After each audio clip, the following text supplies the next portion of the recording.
everyone, welcome to a new episode of Carolyn Talks. I'm your host, Carolyn Hines, film critic and journalist, and this is the podcast YouTube channel where I speak to creatives about their work, the industry, and what inspires them. And today I am joined by novelist, writer, Sara Collins, to talk about her book, The Confessions of Frannie Langton, which has been adapted into a miniseries starring Karla-Simone, Spence, and Sophie Cookson. And in a previous interview, I spoke to Sara and to Karla-Simone about the film, I keep saying film, but it's just a show, about the show and Karla-Simone's perspective on playing Frannie. But this time we're going to go a bit more in-depth into the story. And I have so many things to ask Sara about her inspiration for this story. But before we begin that, as usual, I like to have my guests say a bit about themselves and what inspired them in their work as creatives. So for you, Sara, I know you did not start out as a writer. You went to school to be a lawyer. You practiced for, I think it was about 16 years, if I remember, if I saw right, 17 years. And you had a career change. You decided, I'm going to go and follow my bliss and be a writer, which I actually have a similar story. Like, I did not start as a film critic. I got my diploma in paralegal studies. So we also have that in common. We both ditched the law. We both ditched the law. So tell me, what was it about you? Tell us a bit about your background, because you were born in Jamaica. So let's start from there. I was born in Jamaica. My parents are Jamaican. My dad was a barrister, actually. We left Jamaica when I was 4 in the middle of the 1970s during the political upheaval at the time, the transition in government. And I grew up in the Cayman Islands, although I came to boarding school in the UK when I was really tiny. I was 11 going on 12, I think, when I started boarding school in the UK. I did qualify as a lawyer. I followed in my dad's footsteps, and I spent 17 years as a lawyer, but they were, spoiler alert, 17 really miserable years. I did not enjoy law. And I think I didn't enjoy it because I had always wanted to be a writer. It's one of my very first memories is an encounter with a book. Or a story, I guess, is The Little Match Girl, the story of the Little Match Girl. And I have just always been in love with books more than anything else. I was a voracious, obsessive reader as a child and as a young woman. And I think for a lot of people, that kind of obsessive reading flips a switch. And, if you do it long enough, you want to write yourself. And that's certainly what happened to me. So eventually, after I ditched the law and finished raising my kids, I enrolled on a creative writing master's degree at Cambridge. And the novel Frannie was born there, finished and published in 2019. And I guess the rest is history, because we're here talking about the TV series now. I guess you can say it's also the present, because what's interesting about the story of Frannie Langton is, though it's set in early 18th century England and also in scenes in Jamaica, it's always kind of fascinating to me, and also kind of troubling how society, we say the more things change, the more they stay the same. Like we're still talking about patriarchy, women were functioning in a patriarchal society. We're still talking about racism. We're still talking about colorism. We're still talking about the effects and the trauma of the enslavement of Black people, of our ancestors, and how that still affects us today, and the show touches on these kind of things. Though it's set back then, we can still relate so much to Frannie and the things she says and the things she experiences, because so much of our society, so much of how it functions and sees Black people and sees Black women has not changed. Right? Which is sad, tragic, infuriating. It is. Yes. It is. Because people will be like, why do Black people so focus on these things? I'm like, well, I still get racially profiled, when I had hair on my head, I still have people trying to put their hands in my hair. I still have people questioning, like, what are cornrows? What are braids? All of these things. People still don't understand that Barbados is not in Jamaica. But you know what I mean? Like, people, like, the knowledge of the Caribbean and the knowledge of Black history and the knowledge of slavery also doesn't really, I think the interesting thing for your show is, it again and I know some people might take umbrage with this, but like it reminds people that slavery didn't only happen in North America. Slavery didn't only happen in America. It happened in the Caribbean. Like before they got taken to the Carolinas and to the South in America, they landed in the Caribbean first. They landed in Barbados. Then they got sent to Jamaica and Martinique and all these other countries. So your show like addresses that because it centers how like the history of slavery does still impact the Caribbean, Mm-hmm. And so for you, like now we're talking about Frannie and everything. I have to ask first, where did the idea for this particular story, for the story of Frannie Langton, come from? It came from all of that obsessive reading I just talked about. There was a period of time during my teenage years when I was really obsessed with Gothic romances for some reason. I mean, I absolutely gobbled up all of the Brontes, loved Jane Eyre and Wuthering Heights in particular. That reading was formative. The stuff you love as a teenager, I think, kind of enters your DNA in some way. The other stuff that entered my DNA was Toni Morrison, thank goodness. And I think probably this is, now that I think about it, a fusion of those two influences. But the thing that had troubled me about my reading of those Gothic novels was that this is a whole long tradition in English literature that had overlooked the existence of people like you and me, I guess, people with women of a Caribbean background. And the Caribbean, as you say, was such an essential component in the development of British history, which coincided with the development of the novel in the early 19th century. And there are oblique references to the Caribbean in Jane Eyre. Bertha Mason's roots are Creole, and in Wuthering Heights, there's an implication that Heathcliff is a mixed race character. But very oblique. There was never anything centering a character with a background like mine. And so I realized early on, and it kind of stayed with me, that I'd spent a lot of time in love with this material that hadn't really put someone like me front and center. That's quite an alienating, disorienting thing to realize. So when I came to write a novel, I think it was probably only natural that I would use the power, and I do think it's a power. I think it's an incredible power of storytelling. I would use the power that gave me to right that wrong. The motivation for it was, as I've said elsewhere, and probably said the last time you interviewed me as well, but it bears repeating. It was very much to put a Jamaican woman in this territory, in Jane Austen territory. And, that feels refreshing. It feels revolutionary. It's something I didn't see growing up and that I would have loved to see. And I'm really proud to have been a part of doing that with a novel and now with a TV series. No, I'm so glad because I, like you, grew up reading Charlotte Bronte, Jane Eyre, Jane Austen, all of these classical female writers of that era. And I think a lot of it also comes to me because I grew up in the Caribbean. Like I tell people in the Caribbean, our reading, like what we are sent to read in primary school and secondary school is not what North American students get to read. We have to read like Eden Blyton, and these kind of stories in primary school. And then like you just like kind of like transition to reading more, I guess you could say more British literature. And like Jane Austen is one of my favorite writers, but like you, like people talk about representation, but when I'm reading these books, like we know that these characters are not Black. We know like the world that of these characters is very white. But then, especially coming, like I just said, like the Caribbean is so instrumental in how Britain came to be Britain. Like Barbados used to be called Little Britain.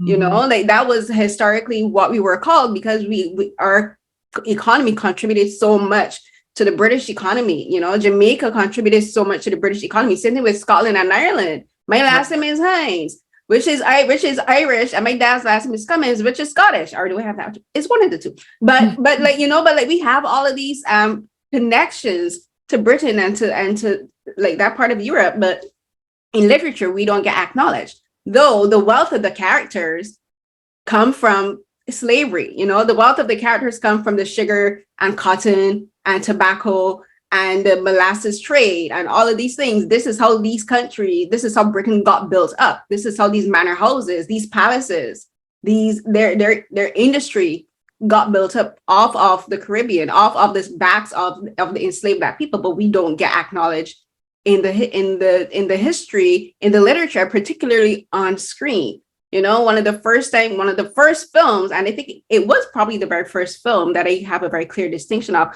where a Black woman is centered in the story, is the story of Dido Bell. You know, like, and even then the film doesn't ignore the history of Black people, because one of the things that I love about that film, because it talks about the painting where Dido, she's the first Black woman to be centered in a painting from that era. And that's why when I saw that painting that is placed on that Frannie looks at, where she sees Laddie, that's where I remember I told you in the interview, I'm like, that's where I remembered your reference, because there's so many paintings like that where you have the Black children, the Black footmen, the Black maids.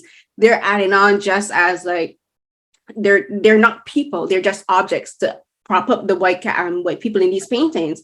So I love that your story and the inspiration for Frannie comes from that. And I can relate so much to that, because as I told you, like, I love that we're both from the Caribbean and that we can relate to these stories, and I can see that connection. So now, in talking also about the inspiration for Frannie and the history that you wanted to bring up and to center a Black character, now I have to ask you about making her queer, about making her lesbian, and having her a same-sex relationship, because I think that's honestly truly groundbreaking in a way, not only because you're centering a Black woman having a love story, but also having a queer love story.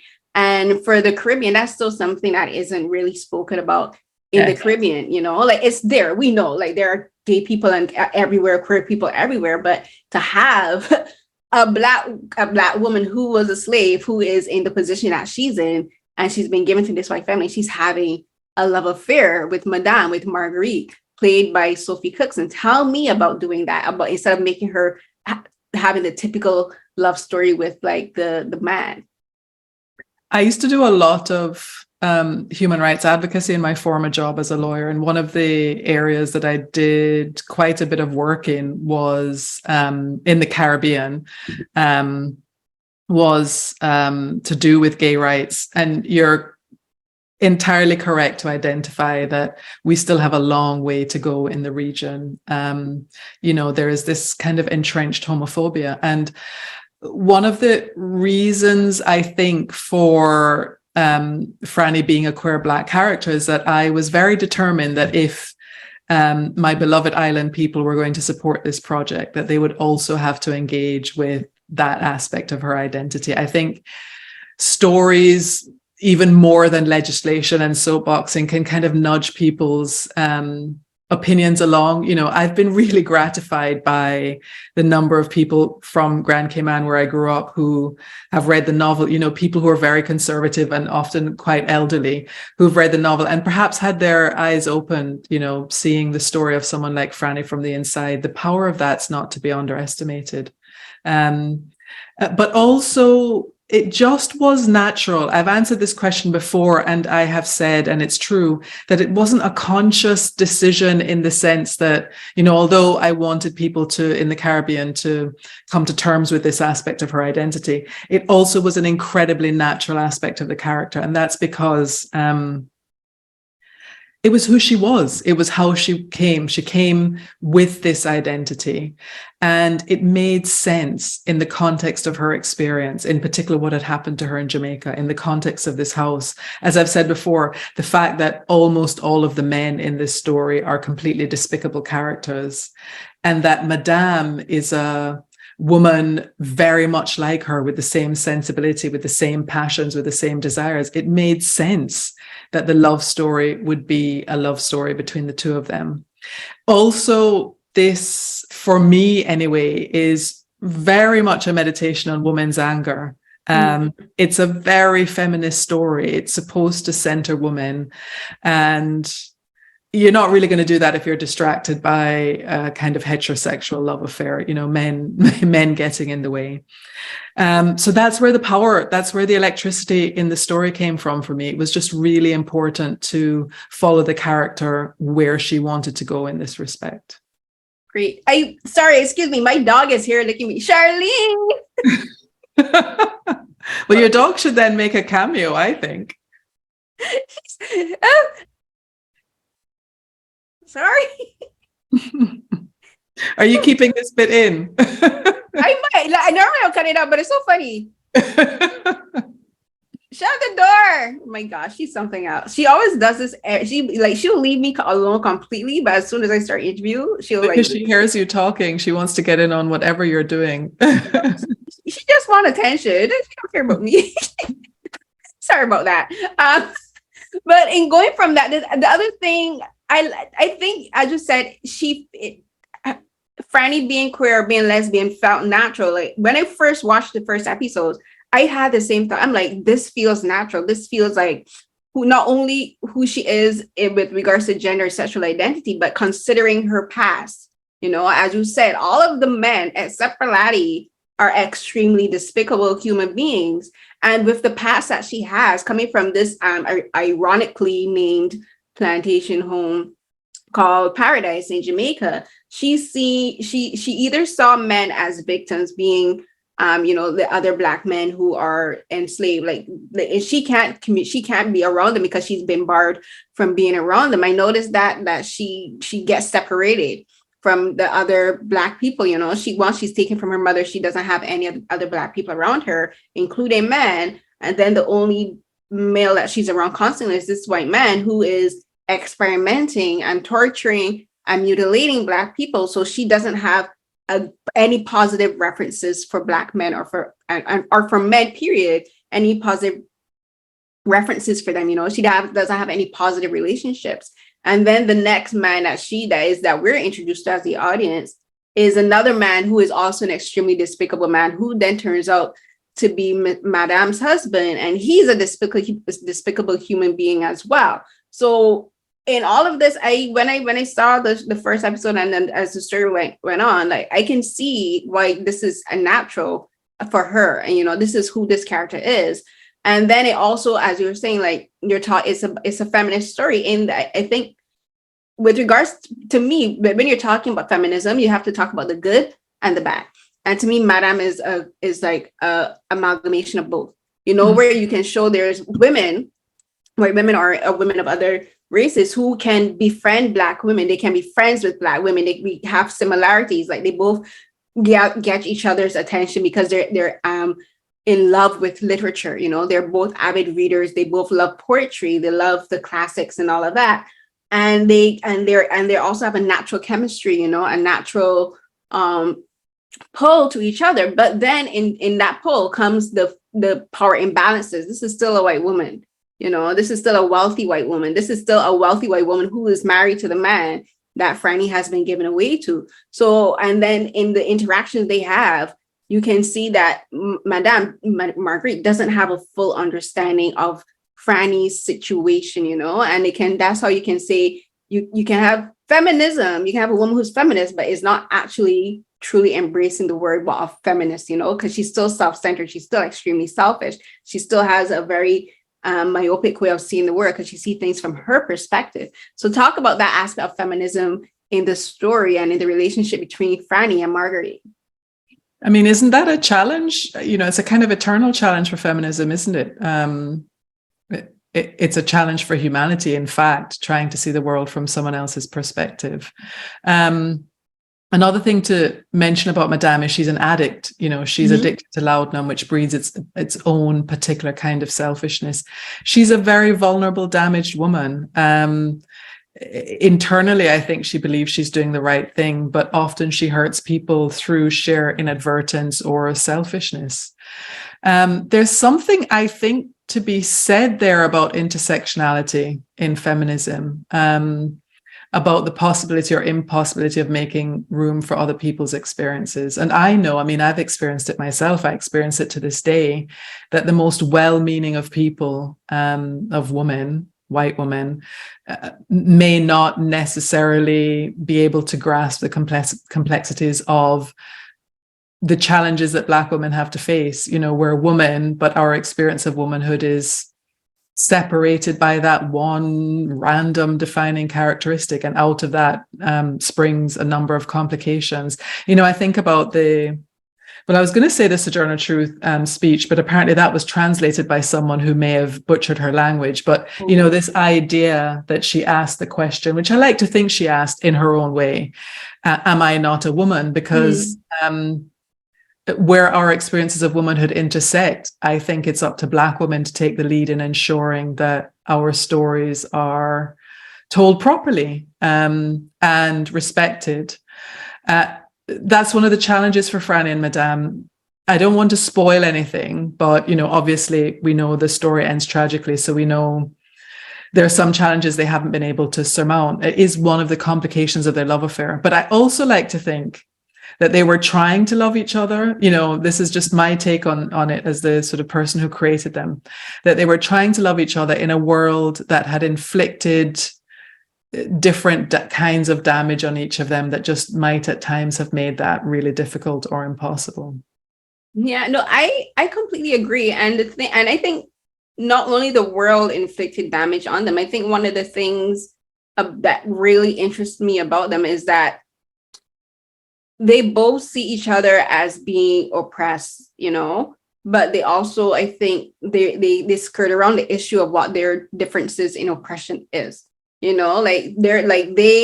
both oppressed, but the oppression is like completely different. Like Madame still is able to walk out through that door when she's ready. She still has a pathway to claiming a life that she wants, whereas Frannie is still bound by the fact that she's a Black woman.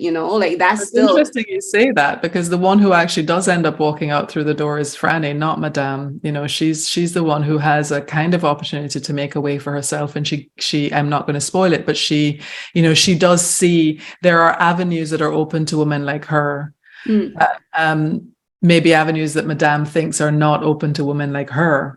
So I just thought these two characters gave me so much room to think about how even within the experience of womanhood, there are all of these degrees of difficulty, degrees of hardship and oppression. I hate that word oppression, but I suppose it's a reality. I also hate the word marginalization, but, Madame's a person who, compared to Frannie, is at the center and doesn't see herself that way. And I was really interested in that as a writer. I think when you are creating characters, you cannot judge the characters from your own point of view. You have to inhabit them from the inside. And so when I think about Madame, I understand how she feels trapped. But then I also understand how, from the perspective of Frannie and other people around her, she's simply spoiled. But isn't that the reality of many women like her? It was really interesting to grapple with that. Yeah, I do see Madame as being trapped. Like the term I use for her is like a bird in a gilded cage, Yeah, very gilded. And she is a very sympathetic character, but like in seeing her in being able to see her as a sympathetic character, I can also see how she is in a sense spoiled and isn't good for Frannie.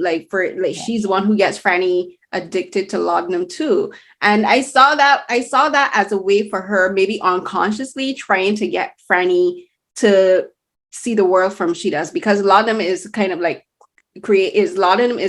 from what I've read, is something that alters people's perception of reality, and so like if Frannie is addicted to her the same as she does, she'll see the world the way that Madame does. And it also gives them another connection that Madame doesn't have with anyone else, because even in the house, like, she's not seen as being a legitimate wife, like she's still looked down upon by the maids and all of that. And I think a lot of that have to do with her being French, but that's going into a whole different discussion between the politics of the French and the Brits at that point in time. Yeah, but it's important to I think to kind of make reference to that, because she was an outsider. One of the themes of this is immigration. Talk about contemporary problems. Immigration is an eternal thorn in our side. And back then in Britain, the French were, really looked down upon. That there was this whole sort of influx of refugees, which is essentially what they were, from the French Revolution. And it's pretty interesting to point that out, because in a way they each have this experience of being an outsider in the society and of being looked down upon because they're immigrants. Right. Yet we come back to the fundamental difference between them, which was race, which just sort of annihilates all the differences and kind of superimposes itself on everything as this kind of overwhelming force. Yeah, I want to obviously talk about Bridgerton because I have very particular thoughts about Bridgerton. But I want to go back a bit because you just said that you didn't like the words oppression and marginalization. May I ask why?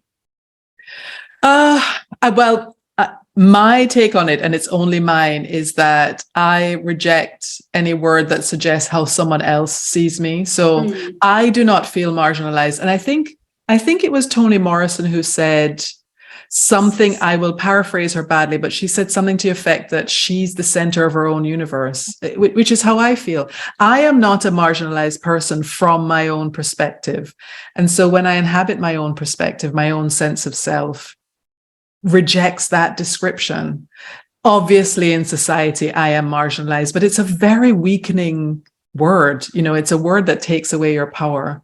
And so there's something in me that recoils against it. If that makes sense. Perhaps the reality is that there are ways in which I am marginalized, but I am not a marginalized person. That's the only way I can put it. No, so I understand. Or when I have to use those words, there is this strange subconscious almost barrier to using them.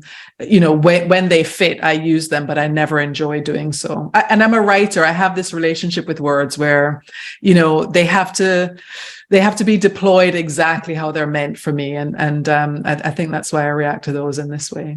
No, I relate to you completely. Like for me, like we're talking about immigration a bit. Like for me, I'm an immigrant. I'm from Barbados. I moved to Canada. And when I first moved here, I didn't see myself as an immigrant. I didn't really understand like the depth of that word, you know. But now that I'm older, I've been living here, this year will be 15 years. I embrace the word immigrant for me personally because it reminds to me, it centers the fact that I'm Barbadian.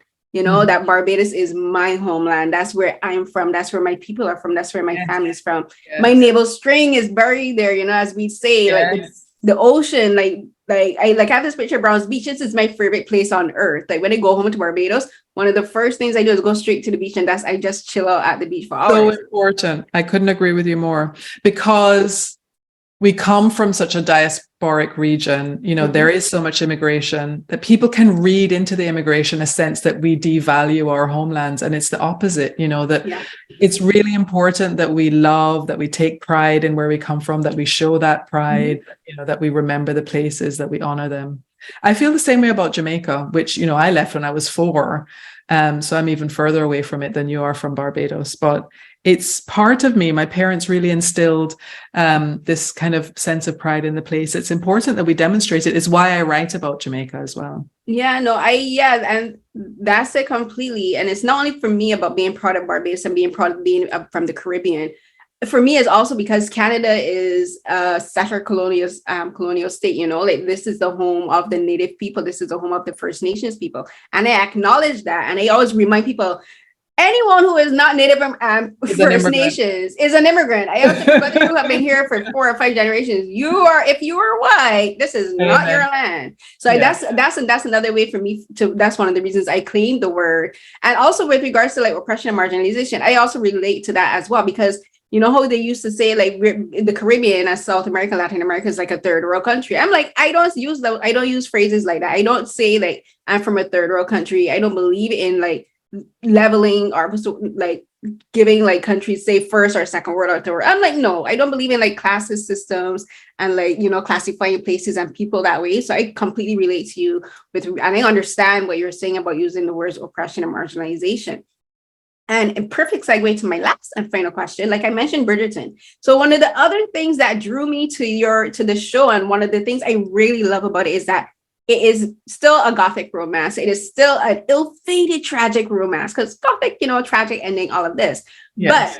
And it's a period drama, and it's talking about romances between Black and white, between the classes, and between discussing social status. And there's, of course, shows like Bridgerton. And one of the things I do, and I've written about this, so this is not a revelation for anyone who's watching this, I do have issues with Bridgerton in how it romanticizes how Black people would have been treated then, you know? And like, for me, the thing with the show is like slavery, because they reference slavery. They say, oh, you know, the slave trade and all this. I'm like, are we not going to discuss how these houses are built off of the backs of slaves? You know, are we not going to discuss how Black people would have been treated back then. Like, even if you want to say this is, you're idealizing relationships between Black and white people, you can't say that this is a fictional world when you're referencing slavery. You know, for me, it's like, it doesn't make sense, and that's something I can't brush across. And so your show, the show and the book, to me, is very important because it's educating a lot of people about what the world was then. Because before Bridgerton, we didn't have anything that put Black people in places in England. And yes, there were wealthy Black people then. You know, there were wealthy Black people that had like white as well as Black and Southeast Asian people working for them. And there were like people from Korea and China and Japan were living in England at that time. And media and English media, white male media, doesn't acknowledge that. So you have Bridgerton inserting people of color in a world that they did exist in, but not realistically. And that for me is like a contradiction, you know, because I'm like, if you're going to talk about slavery, you got to talk about the effects of slavery. You got to talk about how these people came to be, you know, like, and you got to talk about colonialism and the English monarchy and how they displaced so many people in these other countries. So for you, I wanted to ask you your opinion on a show about like Bridgerton, you know, because it has such a massive impact on media now. And I think for me, it's just like, it's also to me a very negative impact because a lot of people aren't being genuine about the discussion. Like, they're talking about, you know, like a romance between Black and white. I'm like, even if you're going to say there's no racism, you still got to talk about the sexism. You know, you still got to talk about this is a patriarchal society. You know, you still got to talk about how there's separation of classes because you have these people doing arranged marriages and all of that. But I'm like, you can't have one without the other. It's just me. Bridgerton. I mean, so Bridgerton, it's funny because that show actually came out long after I'd written the novel. In fact, it came out after I'd written all of these screenplays. So, you know, I was thinking, oh, shucks, you know, this has really changed the landscape. Actually, it has changed the landscape for the better. I mean, there is a place for shows like that. It's so significant, absolutely hugely significant, that someone with the power of Shonda Rhimes has managed to sell the world on the idea of colorblind casting in a period drama. I mean, you know, refreshing, revolutionary, all the rest of it. I read the novels long before writing my own and really enjoyed them, but they were novels that were written very much from a white point of view. There was no color blindness about the novels themselves. So this is an element that has crept into the adaptation. And the way I look at it is that I love the Bridgerton effect. I love it because it has opened doors, because it's given so many opportunities to creatives of color and actors of color. I mean, it's allowed us to indulge in a little bit of sort of wishful thinking about that period. But I bear in mind that Bridgerton is a fantasy, and I think it's important that people enjoy it, but don't believe it, if that makes sense, that it is wishful thinking and it's really lovely to see. I think it's, you know, just on the level of spectacle, it's beautifully produced. It's really lush. It's, you know, some great performances, very sort of addictive if you love Regency romance. But, and I've said this before, the but is that there are so many people that do not know the truth about the history of Britain that I worry a little bit that the Bridgerton effect means they'll be lulled into a kind of false belief about how easy it was, you know, but here are Black people in Regency England who are dukes and duchesses and who are with absolutely no trouble at all entering into interracial marriages and having interracial children. And it wasn't like that. And I think if you're aware of the history of enslavement and what that experience was like and how much the foundations of modern Britain are built on that experience, then it's a slight disservice not to bear witness to the truth of that. I do feel very conscious that my ancestors would have been part of that really crippling system, and that in a way it is honoring their memory by telling the truth when we have storytelling power, telling the truth about what they went through. And so the way I look at it is that there's room for both. There's a place for Bridgerton if we accept that Bridgerton is fantasy and beautifully produced and a wonderful show. And you can like it if you know what it is that you're liking. But there's also a desperate need for some truth telling in storytelling, for us to finally acknowledge and come to terms with and commemorate this really difficult history to which we all owe so much. And so the idea behind our show was to combine those two objectives, that there is such an appetite for period drama now. There's room for all kinds of shows doing all kinds of things. And our show is trying to take the best of Bridgerton, if you like, but also the best of our ability to tell truthful stories and kind of merge those two things together. Hey, perfect. Thank you so much for talking with me, Sara. I wish we had more time, but you have to go and I can't. I do. Thank you for having me. Thank you for having me. I hope we get an opportunity to speak again someday. Maybe. Yes, and say hi to your dog for me. I will. She's outside with my sister now. She's been relegated to the living room, but I will. Thank you, Caroline. Thank you so much, Sara. Have a great day and much success. Thank you.